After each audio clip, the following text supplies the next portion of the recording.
Why nothing in your life is random, the hidden truth you knew before birth.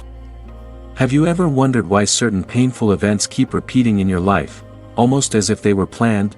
Why you keep attracting the same kind of people, facing the same challenges, or feeling drawn to certain places, even though you've never been there before?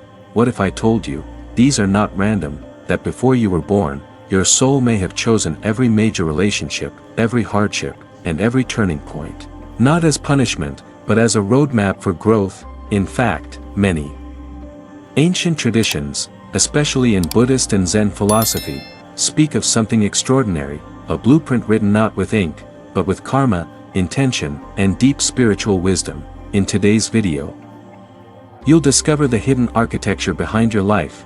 We'll explore what ancient Zen and Buddhist teachings say about pre-birth planning, soul contracts, reincarnation, and how to break free from karmic loops, so you can live with more clarity, compassion, and freedom. Stay with me until the end, because the final insight might just shift how you see your entire existence, and it may even help you remember who you were before you were born. In the Buddhist cosmology, there exists no immortal soul in the way the West imagines, a singular, permanent essence floating from one lifetime to the next. Instead, what continues is a stream of becoming, a current of consciousness that carries with it not identity, but tendency. Like a flame lighting another candle, not transferring itself, but continuing its fire, this stream is shaped by every thought, every desire, and every intention ever held. This is Vijnana, the consciousness that bridges lifetimes, not as a passenger, but as the architect of its own path. The profound error lies in seeing karma as a divine ledger of sins and merits. But karma is not judgment, it is physics with intention. It is the echo of volition that returns not to punish, but to educate. You are not the victim of cosmic justice, you are the student of your own energy. Consider the metaphor of a garden. What you sow in this life, you shall not necessarily reap tomorrow. But the soil remembers. The roots reach down into unseen layers. And one day, perhaps in another incarnation, the flowers or thorns shall rise. The gardener who understands this does not curse the thorns, he learns from them, and plants again with greater care. Before this life, the continuum of your consciousness gravitated, not randomly, but magnetically, toward conditions that matched your energetic signature. This was not merely cause and effect. It was also choice in disguise. Your future body, your genetic predispositions, even your parents, none of it was accidental. Rather, the universe offered you the exact terrain needed to evolve. And at some level beyond time, you accepted. This may sound like modern spiritual romanticism, but Buddhist lore offers intriguing reflections. In the Jataka tales, which recount the Buddha's past lives, we find stories of Prince Siddhartha reborn countless times, as a deer, as a monkey king, as a bodhisattva sacrificing his body for a starving tigress. These tales are not merely moral allegories, they imply a deliberate journey of consciousness, a willful stepping into suffering for the sake of wisdom and compassion. Perhaps most compelling is the story of Milarepa, the Tibetan yogi who began life as a black magician, driven by revenge. After casting spells that destroyed his enemies, he was consumed by remorse. He then dedicated his life to the Dharma, seeking a teacher, enduring unimaginable hardships, and finally reaching enlightenment in a single lifetime. His journey teaches this: even a life that begins in darkness can be the perfect vehicle for light, if one sees it as chosen, not cursed. In the Buddhist view, when the continuum of consciousness draws near to rebirth, it is said to experience a moment called the clear light, or radiant awareness that arises at the moment of death. For the realized being, this is liberation. But for the unawakened, the light fades, and karmic winds pull the consciousness toward new birth. Yet even then, the pull is not coercion, it is attraction. The being is drawn toward the precise configuration of circumstances it is karmically inclined to encounter. Like iron filings to a magnetic field. And here lies the beautiful paradox: although there is no enduring self steering the ship, there is still a direction shaped by intention. The river flows downhill not by accident, but by the shape of the landscape carved over eons, landscape which the stream itself has shaped. Thus, when you look at your own life, the family you were born into, the culture, the struggles, see them not as unfair inheritances but as sacred curriculum. They are not obstacles to your growth, they are your growth. Your soul, if we may poetically call the stream of your Vijnana a soul, chose them, or rather, was drawn to them by the deepest thirst for freedom. When you suffer today, ask not why is this happening to me, but rather, what wisdom does this moment offer me, that my deepest self once longed to learn? This is not a theology of blame, it is a theology of empowerment. It is the profound recognition that you are not being punished, you are being invited. Invited into awakening. Invited into responsibility. Invited into the remembrance that, in some silent space beyond birth and death, you said yes to this life, not because it would be easy, but because you knew it would free you. Pain, when seen through the narrow lens of the ego, appears cruel, an injustice, a misfortune to be avoided at all costs. But when viewed from the boundless gaze of consciousness, pain becomes a sacred fire, not meant to destroy, but to refine. The soul does not crave suffering for suffering's sake, it chooses experiences that chisel away delusion, that expose the raw truth hidden beneath our identities, attachments, and fears. In Zen Buddhism, there is a saying, the obstacle is the path. It is not metaphorical. It is literal. The soul does not stumble into pain by accident, it walks directly into it, like a lotus seed willingly plunging into the mud. Why? Because the lotus knows, only in the darkness can it find the nutrients to bloom. The concept of suffering as purification is not unique to Buddhism, but Buddhism refines it with unparalleled clarity. In the Pali Canon, the Buddha tells the story of Patakara, a woman who lost her entire family, husband, children, parents, in a series of devastating tragedies. She went mad with grief, wandering naked through the streets. But after encountering the Buddha and hearing the Dhamma, she became a fully awakened arahant. Her suffering, once a storm of loss, became the soil for her liberation. Would she have chosen that pain from the mind she once had? Never. But from the deeper stream of consciousness, perhaps even before birth, that pain was not seen as tragedy, but as catalyst. This is the soul's secret logic, growth over comfort, evolution over ease. We, who are still partially asleep, would never elect heartbreak, abandonment, illness, failure. But the soul, it sees beyond the event. It sees what the wound can become. Just as a sculptor chooses the hardest marble because it holds the finest detail, the soul chooses its challenges because it knows they hold the potential for divine transformation. Think of Jetsun Milarepa, the Tibetan yogi who, in the early part of his life, practiced dark magic to avenge his family's suffering. His actions caused great harm. But instead of being eternally condemned by his karma, he turned that immense burden into fuel for awakening. He endured unimaginable austerities, freezing caves, starvation, ridicule, not because he loved pain, but because he knew what that pain could polish. In time, he became one of the greatest saints in Tibetan history. If the soul did not choose difficulty, how could such transformations occur? The soul's decision is not an agreement to suffer blindly, but a vow to awaken deeply. Suffering isn't a punishment, it's a classroom. Every heartbreak is a teacher. Every illness, a monk in disguise. Every betrayal, a mirror held up to reveal where love is still conditional. And what of those who suffer beyond comprehension, victims of war, of cruelty, of disaster? Buddhism does not offer simplistic answers here. It weaves karma across countless lifetimes, layers upon layers of cause and effect, often invisible to our current awareness. But it also emphasizes this: no suffering is meaningless. Every moment, no matter how brutal, can become a seed for compassion. A Japanese Zen master once said, "The deeper the sorrow, the closer is God." In Buddhist terms, the deeper the dukkha, the nearer the Dharma.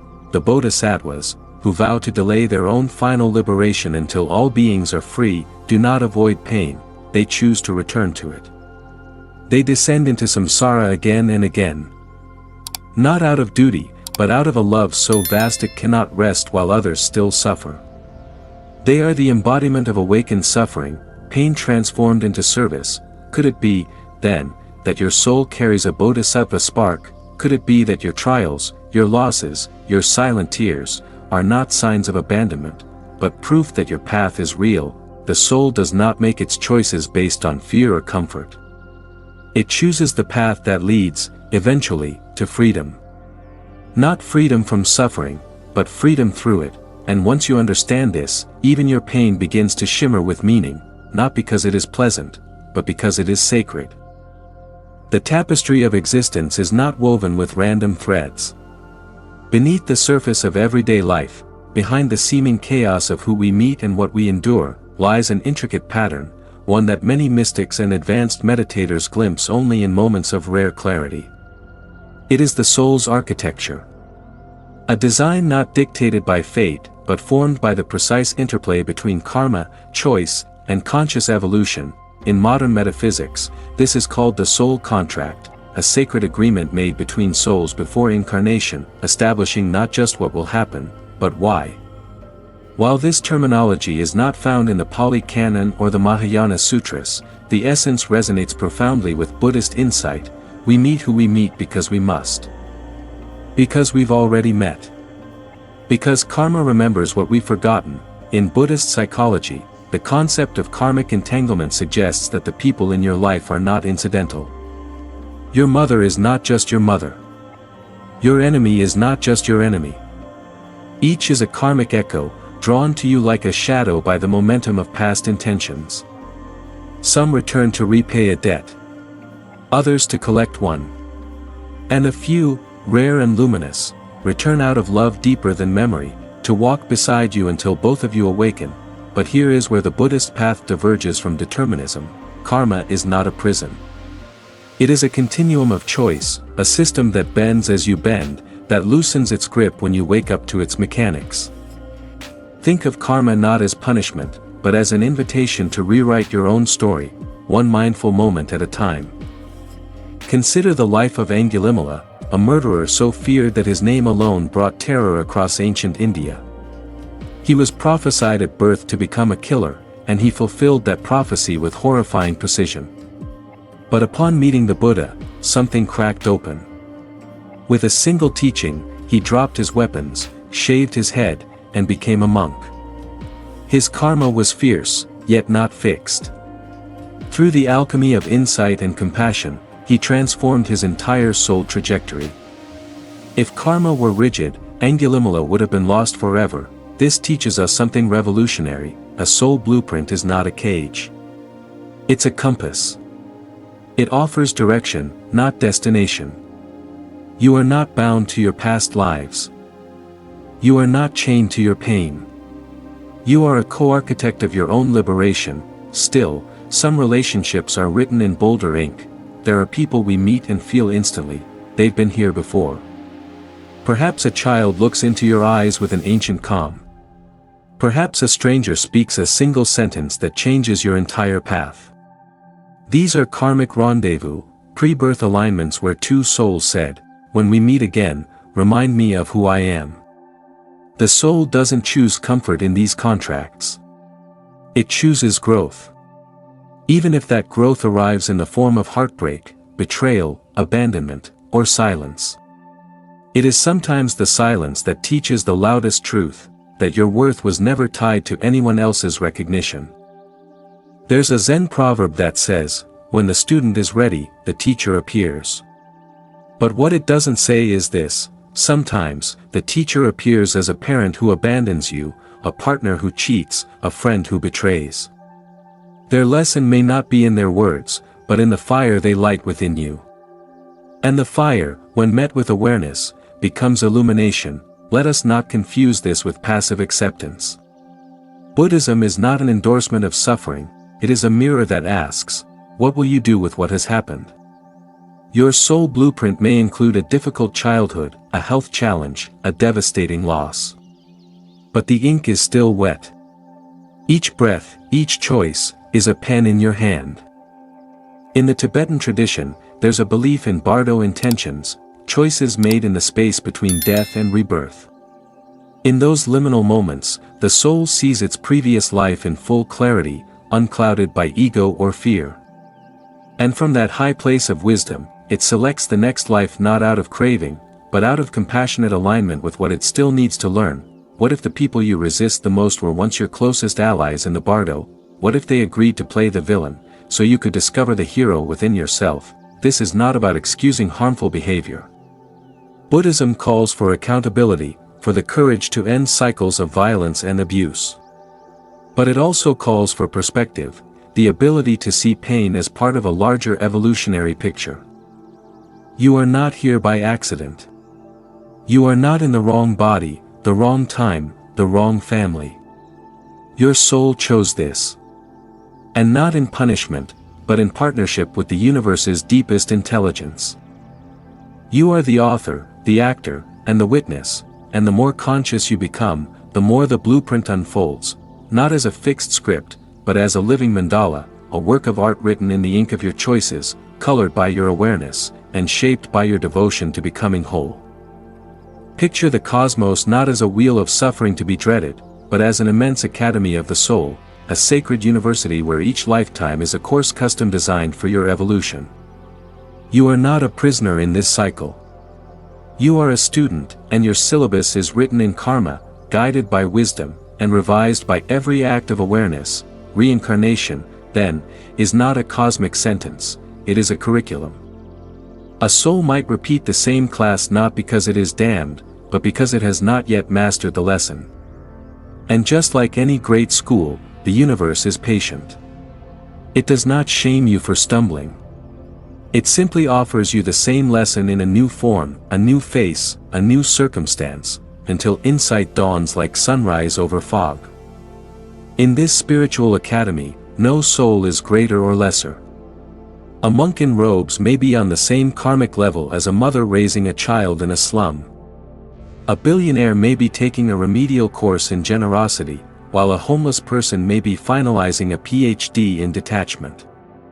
What matters is not the form of the life, but the depth of its realization. The Buddhist will of samsara captures this with stunning clarity. It is more than art, it is a psychological map. The 6 realms it depicts are not distant afterlife zones, they are mental states we visit daily. The God realm tempts you with pleasure, but numbs you to urgency. Here, you forget to seek liberation because everything feels too comfortable. The Titan realm fuels competition, ambition, jealousy, the endless race to be superior, but never satisfied. The human realm is rare and precious. It balances suffering and joy just enough to make awakening possible. The animal realm reflects ignorance, instinctual living without self-reflection. The hungry ghost realm shows us insatiable craving, a mouth too small for a belly too large. You see it in addictions, obsessions, and emotional emptiness. The hell realm burns with hatred, violence, and internal torment, the mental prisons we create through vengeance and blame. But the beauty lies in this: they are all temporary. These are not eternal destinies. They are states of being, and more importantly, states we can transcend. The great Indian sage Milarepa, once a black magician who caused harm through dark sorcery, endured unthinkable asceticism in the Himalayan caves, surviving on nettles and snow. But through sheer remorse and determined meditation, he burned through lifetimes of karma in a single life and became one of Tibet's most revered saints. His story is not legend, it is instruction. No realm is fixed if the heart is willing. Reincarnation is not an endless treadmill. It's a spiral staircase. Even if you feel like you're circling the same struggles, grief, loneliness, betrayal, each time you encounter them, you are doing so from a slightly higher vantage point. And one day, something shifts. You don't just react, you witness. You don't just suffer, you understand. That is the moment the lesson completes. When that happens, you don't need to return, not because you've escaped the classroom, but because you've outgrown the lesson. You've passed. The wheel may still turn, but you are no longer bound by it. This is the true meaning of enlightenment in Buddhism, not floating away to some heavenly realm, but waking up within the classroom, seeing clearly that the chalkboard was always yours, the lessons always chosen, and the teacher, always yourself in another form. So if your life feels hard right now, ask not, why me? Ask, what is this teaching me? The soul that views reincarnation not as punishment but as opportunity begins to transform even suffering into wisdom, even loss into light. And once you master the lesson fully, you won't need to return to this class, but some souls, out of boundless compassion, do. Like the Bodhisattvas, they graduate, yet choose to stay behind, helping others learn what they themselves once struggled to understand. Maybe, one day, you'll be that soul for someone else. In the quiet that follows death, the soul does not vanish, it listens. Tibetan Buddhism calls this passage Bardo, the interval between death and rebirth, but it's more than a transition. It is a mirror, one that reflects not your appearance, but your essence. In this dimension where time dissolves, you don't just remember your life, you relive it. Every word you spoke echoes back, every action ripples outward, but most poignantly, you feel the feelings you once caused. Did you raise someone's spirit or crush it? Did your silence comfort or wound? The review is not narrated by a divine judge. It is experienced from within, from the raw truth of interbeing, and here's the paradox, this life review is not meant to condemn. It is meant to liberate, just as a candle, once lit, naturally illuminates the dark, so too does awareness naturally bring healing. In Bardo, you do not earn salvation through penance, but through recognition. Through facing what was hidden in life, you begin to see what the soul still clings to, and what it's ready to release. The soul, now unshackled from the body, is lucid in ways it could never be while alive. Its vision is panoramic. And in this clarity, a question arises, not spoken, but deeply felt, what unfinished business of the heart still remains? Not in the worldly sense, of debts, possessions, or fame, but of virtues unmastered. Patience, courage, humility, forgiveness. Perhaps you faced betrayal, but never fully opened to compassion. Perhaps you grasped at success, but never tasted true presence. This is where future lifetimes are quietly drafted, not imposed by cosmic bureaucracy, but chosen by you. Not the personality you once wore, but the deeper you, the soul that longs to remember its wholeness. Just as a sculptor returns to the same stone with fresh tools, the soul returns to life not to repeat, but to refine. Each rebirth is a new opportunity to sand down karmic edges, to chisel away illusion, until the divine shape beneath is revealed. Historical accounts whisper of this. In ancient Tibet, the great yogi Padmasambhava taught that the Bardo is not only a realm of passage, but a realm of potential. What you recognize in that liminal space becomes your compass. If you cling, you descend. If you awaken, you ascend. Not upwards or downwards in space, but in frequency. In consciousness, even modern mystics and near-death experiencers echo this truth. People who were clinically dead and revived often speak of being enveloped by a presence, not judging, but reflecting. One man described it as standing in the presence of truth so profound, it burned away every lie I'd told myself. That is the fire of clarity. And it does not destroy, it purifies. What follows is not punishment, but resonance. Your next life aligns with the frequency of your current realizations. Just as music plays on the strings it is tuned to, your soul is drawn toward parents, environments, and circumstances that echo what you most need to learn, or teach. Yet, there is a grace in all of this. The path is not linear. It spirals. You do not return to where you started, you return with new insight. With every cycle, your soul refines its compass. Eventually, when clarity becomes your natural state, not just in Bardo, but in life, you no longer need the classroom. The wheel turns, but you are no longer inside it. You move as one who is free. Or, as the bodhisattvas do. You may choose to return, not for yourself, but for those still wandering, so the question after death is never was I good or bad? It is, what did I learn about love? What part of myself still sleeps? And how will I awaken it next time? For even death, in Buddhism, is not the end, it is the moment the soul reorients toward the light. Liberation, in the truest sense, is not a cosmic escape route, it is the return to what has always been true. Nirvana is not found in some distant celestial realm, it is discovered in the extinguishing of illusion. It is the still point where suffering ends because the self that clung to suffering dissolves like mist at dawn. In the Buddha's final words, he did not urge worship or belief. He said, "Be a lamp unto yourselves." Because liberation cannot be handed down. It must be lived into, so how does one walk the path from bondage to freedom? First, through radical mindfulness, not the soft mindfulness that merely calms, but the sharp, diamond-like attention that pierces the veil of habit. To observe a thought and see it as a passing cloud, to watch a desire arise and not chase it, that is the beginning of true seeing. When you look deeply into anything, a flower, a pain, your own breath, you begin to see that nothing exists independently. Everything arises together, dances, and vanishes. This is not philosophy. It is direct perception, then, through meditation, true meditation, not as escape, but as excavation. When the body stills and the mind quiets, the unconscious surfaces. You see your cravings, your fears, your inherited wounds. And slowly, like a sculptor revealing a statue hidden in stone, you begin to chisel away everything that is not real. One moment of pure awareness can burn lifetimes of karma. Not because karma is erased, but because it is seen through. Look at the example of Milarepa, the great Tibetan yogi who was once a murderer.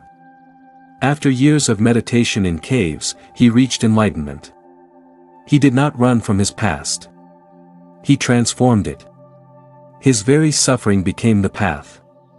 His karmic chains became prayer beads, and then, compassion, not the soft sentimentality we mistake for kindness, but the fierce compassion that sees no separation between self and other. When a monk bows to a beggar, he is not being humble, he is recognizing himself. The moment you touch another's pain and feel it as your own, the ego loosens. This is the medicine that heals the soul's delusion of division, and perhaps most mysterious, non-attachment. True non-attachment is not indifference, it is intimacy without ownership. To love without grasping. To act without the fever of outcome.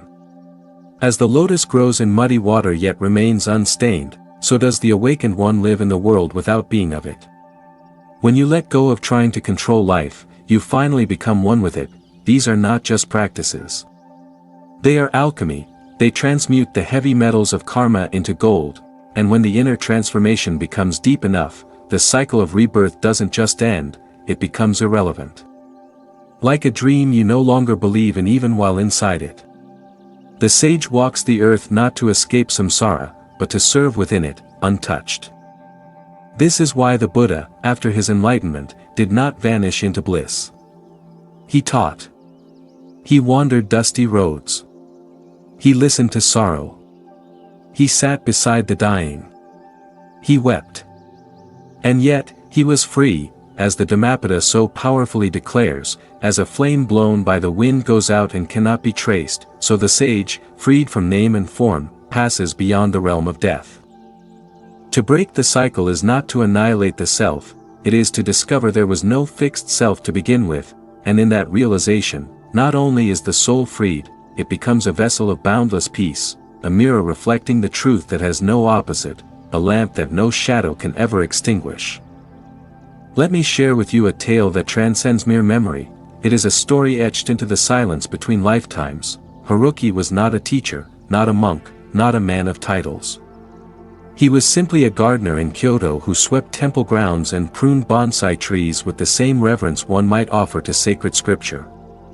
In his younger years, he was spirited and ambitious, a jazz musician, full of wanderlust and dreams. But one rainy evening changed the architecture of his entire existence. A drunk driver. A curve on the road. A single phone call. His beloved wife, Aiko, gone in an instant. For decades, he withered, not visibly, but inwardly. Grief became the air he breathed. He abandoned his music.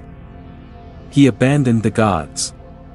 He even stopped tending to his garden, but time, mysterious as it is, has a way of stirring seeds we forget we've planted. At age 74, Haruki joined a silent Zen retreat in the mountains, not out of faith, but fatigue. On the third night, under the crescent moon and in the depth of zazen, something cracked open. He later described it as a memory that did not come from his mind, but from his soul. In this vision, he and Aiko stood together, not in any earthly landscape, but in a realm bathed in golden stillness.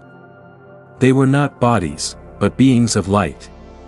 And they were not mourning, they were agreeing that in their next life, she would go first. That her departure would be his catalyst. That he would taste loss, not as punishment, but as purification. A ritual to awaken the vow he once made, to serve the dying, to walk with those entering the great transition, to be a mirror of peace in the final hours. When Haruki emerged from that retreat, he was transformed, not reborn, but remembered. He didn't return to music. He didn't preach. He bought an old wooden house and turned it into a hospice for those with no family. No fanfare. No donations. Just tatami mats, warm tea, incense, and presents. He became known as the man who listens. Because he would sit for hours without speaking, simply holding a hand as someone left this world, and to every soul who asked him why he did it, Haruki would smile, not with sentiment, but with stillness, and say, "Before we are born, we choose our lessons." And sometimes, love asks us to teach through absence. His story is not just a story. It is a reminder that even what we call tragedy may be a thread in a larger tapestry of love, that what the mind cannot understand, the soul already knows, and that in the stillness after great loss, there can be a doorway, not into despair, but into sacred remembrance. Imagine waking up tomorrow and no longer seeing your life as a series of accidents, but as a sacred path you designed, with love, courage, and ancient wisdom. No more blame. No more regrets. Just the powerful knowing, you chose this life.